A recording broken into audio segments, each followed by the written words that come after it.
और स्वाभाविक है कि प्रधानमंत्री की जो यात्रा है वो इस क्राइसिस के दरमियान जो है वो एनर्जी सिक्योरिटी को लेकर के बहुत इम्पोर्टेंट था।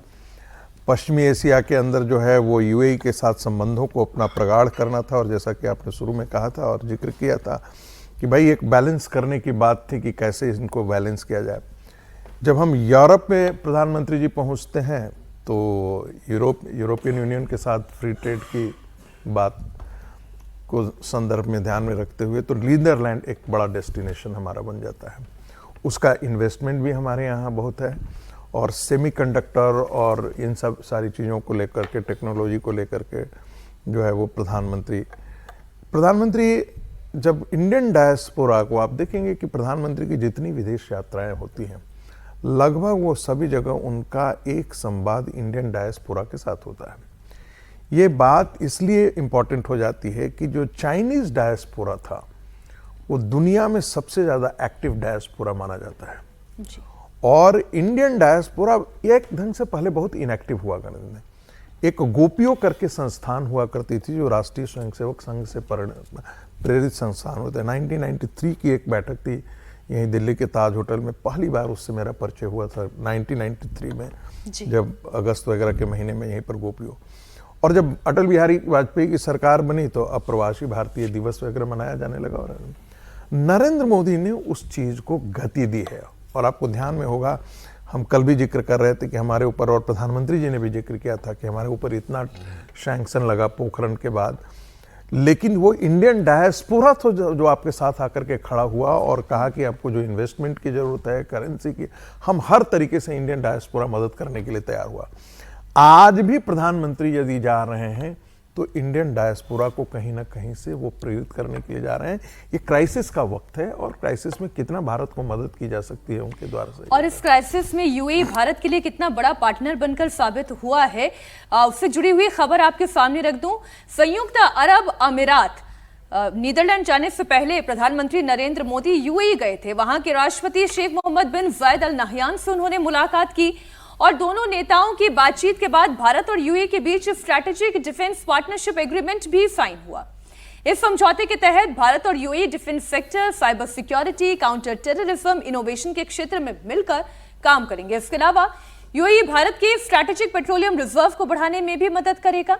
ये स्ट्रैटेजिक रिजर्व मौजूदा संकट जैसी मुश्किलों में भारत के लिए मददगार साबित होगा।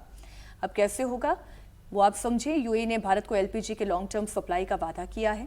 दोनों देशों के बीच एलपीजी सप्लाई का समझौता हुआ। यूएई ने भारत में $5 बिलियन के इन्वेस्टमेंट का भी ऐलान किया।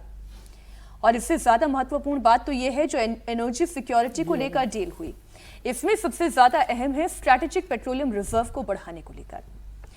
आखिर ये पेट्रोलियम स्ट्रैटेजिक रिजर्व होता क्या है, ये आपको पहले बता दें कि जब युद्ध की परिस्थिति होती है, कोई नेचुरल कैलामिटी होती है, ऐसी परिस्थिति में क्रूड ऑयल का एक विशाल भूमिगत भंडार जो दूसरे देश से कम कीमत पर खरीदकर स्टोर किया जाता है, इसे आप स्ट्रैटेजिक ऑयल रिजर्व कह सकते हैं। जैसे कि इमरजेंसी सिचुएशन में इसका इस्तेमाल किया जा सके और अंतर्राष्ट्रीय संकट के समय भी तेल की सप्लाई बिना किसी रुकावट के जारी रहे।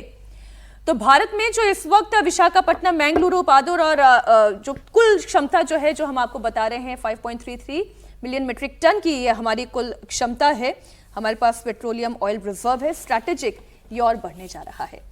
क्यों? क्योंकि यूएई के साथ इस पर भी समझौता हो गया है।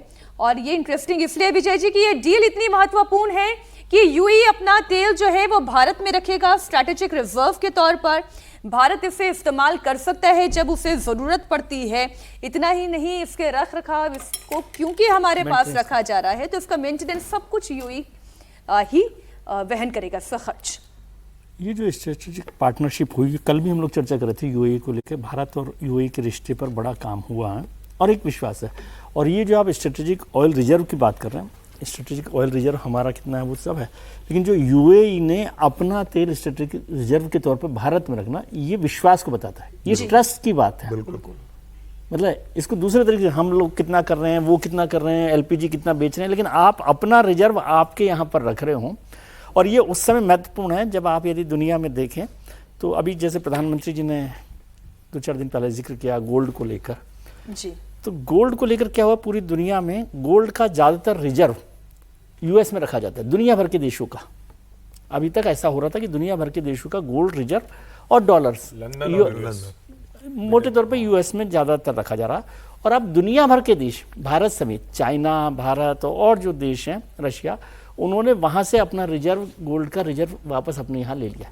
तो ये ट्रस्ट डेफिसिट है, समझ रहे हैं आप। तो इन दोनों चीज़ों का आप कंपेयर करके देखिए कि कोई अपना ऑयल रिजर्व भी आपके यहाँ रख रहा हो और एक आपका जो रिजर्व है वो आप दूसरी तरफ शिफ्ट कर रहे हो, तो ये भी एक रिश्तों का एक बड़ा बदलाव यहाँ पर, कि भारत एक सुरक्षित स्थान है। सुरक्षित स्थान है, ये उसी की बात है। अपने प्रॉपर्टी के पेपर आपके पास रख रहा है। हाँ, प्रॉपर्टी पेपर आपके पास रख रहा है, ऐसा होता है। हम तो अपना मतलब कोई भी चीज कैसे करते हैं, भाई हम यहाँ से भी जाएं तो एक कहेंगे आप रख लीजिए मीनाक्षी, तो इसका मतलब है कि आप पर भरोसा है कि आप उसके साथ छेड़छाड़ नहीं करेंगे। तो ये एक ट्रस्ट जो है दोनों देशों के बीच में हुआ है। सर आप बताइए कि मैं रख लूंगा सर, कोई भी अरे property सर का- उन्होंने मेरा नाम लिया है